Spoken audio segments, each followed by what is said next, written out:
During the 9th century in medieval Europe, empires, kingdoms, and dynasties were constantly changing within a period of great turmoil. While the continent raged with political strife, including power struggles for the papal seat, a great trial was held in the year 897 AD. To this day, the Dead Pope trial is famous for a number of reasons. At that time, Pope Stephen VI ordered one of the strangest trials in history, the Cadaver Synod. The accused arrived from St. Peter's Basilica to answer charges of deep corruption and moral contempt. Except there was one problem. No matter how gruesome the threat of punishment for these charges, the defendant would not speak one word in their own defense. In fact, they had not spoken a sentence to anyone in over 7 months. Hello everyone, my name is Craig, host of Medieval to Modern. We feature fascinating information from civilization's medieval ages. Thank you for joining us today, and please be sure to like, comment, and subscribe to help grow this channel.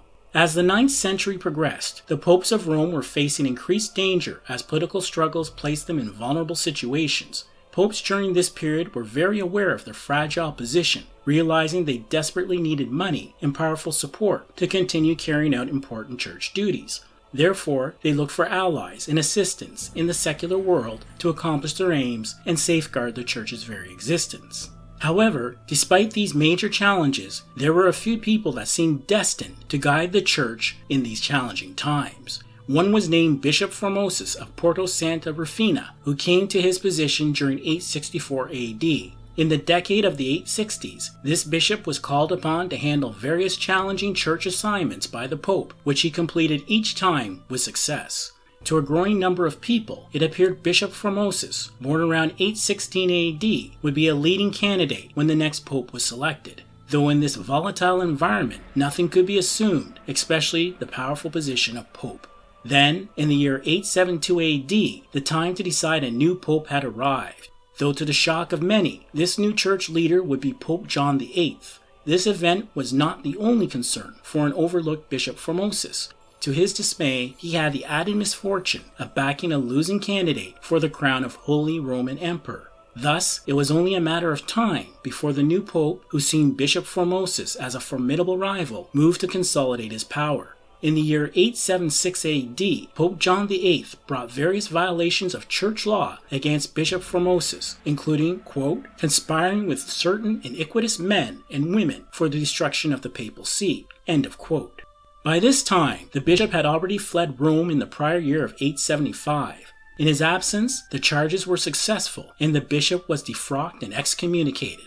One would believe that Bishop Formosus would have faded into the pages of history after this dramatic judgment, though nothing could be further from the truth. Considering the volatile workings of the papacy, nothing was certain.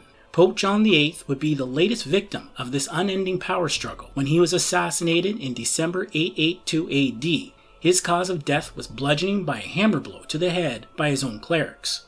Fortunately for Bishop Formosus, the next pope was not as threatened by him as was Pope John VIII. As a result, Pope Neronus I returned Bishop Formosus to practice at his old diocese in Rome. Some years later, what was unimaginable when he was defrocked by Pope John VIII became reality. On October 6, 891, Bishop Formosus was the first previously excommunicated person to become Pope of the Church. When Pope Formosus obtained this position, he continued to hold his strong opinions on who should be Emperor of the Holy Roman Empire. Pope Formosus did not trust the co-emperors at that time and contacted Arnulf of Carinthia in 893 AD to invade Rome and seize the imperial crown. Unfortunately for him, this first attempt to depose Guy III Spoleto and his son Lambert failed, though Guy III died shortly thereafter. Nevertheless, Pope Formosus still did not trust Lambert, so in 895 he asked once more for Arnulf of Carinthia to invade and seize the emperor's crown. Then, with the supportive persuasion of Pope Formosus, Arnulf of Carinthia launched a second campaign, capturing Rome in early 896 AD. Soon after, Pope Formosus crowned Arnulf of Carinthia as Holy Roman Emperor. Then, tragedy struck when Pope Formosus died from a stroke or possibly poisoning on April 4, 896. With no Frankish army of Arnulf present, Lambert of Spoleto entered Rome to reconfirm his title as Holy Roman Emperor. Recently, various researchers feel it was Guy IV of Spoleto, cousin of Lambert, whose aggression in other parts of Italy made Pope Formosus wary and seek assistance from Arnulf of Carinthia. In their view, Pope Formosus' actions to protect Rome and the papacy from Guy IV and his aggression would have strained his relationship with Lambert. Nevertheless, both Guy IV and Lambert, along with Lambert's mother Agiltrude, entered Rome in January 897 AD for the imperial crown. It was also in January of 897 AD that Pope Stephen VI ordered the corpse of the deceased Pope Formosus exhumed and dressed in papal vestments and crown to stand trial. This gruesome event is known as the Cadaver Synod, or Dead Pope Trial. Here, the corpse of Pope Formosus was charged with perjury, holding the position of bishop in 2 places against church canon law, and illegally holding his papacy position. A synod is an ecclesiastical council called to deal with issues related to faith or disciplinary matters. As unnerving an act this was, and with ongoing questions concerning his mental stability, Pope Stephen VI had an ultimate objective. He wanted to make acts established under Pope Formosus obsolete and consolidate his power in the papacy. Pope Stephen VI even appointed himself prosecutor at this trial, which was held in Rome's Basilica of St. John Lateran. There, he would unleash his deep hatred of Pope Formosus.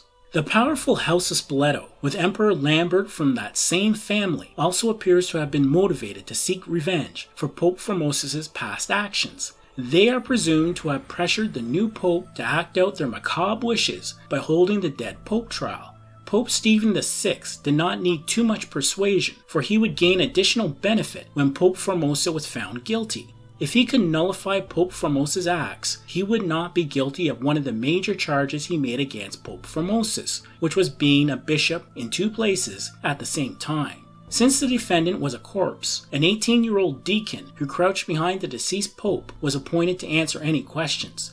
The enraged and unstable Pope Stephen VI shouted charges, insults, and accusations at the corpse, while the unnerved council watched on in silent fear. During this frightening presentation, he even asked the corpse why it, quote, usurped the universal Roman see in such a spirit of ambition, end quote.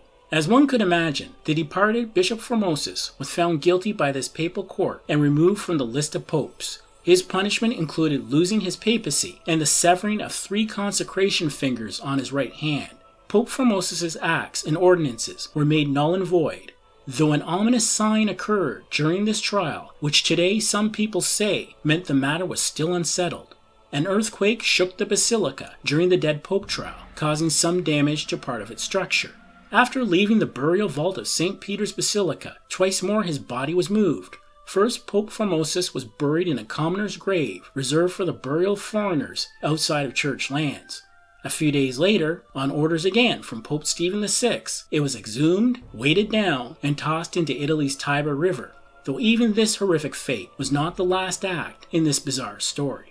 During the period following its terrible dumping, the body of Bishop Formosus washed ashore, where it was recognized and recovered by sympathetic monks. According to contemporary accounts, it soon began performing feats described as miracles. In what some may view as revenge from the grave, Pope Stephen VI was removed as pope a few months later due to the people's outrage at his conduct and a successful purge by bishops loyal to Pope Formosus.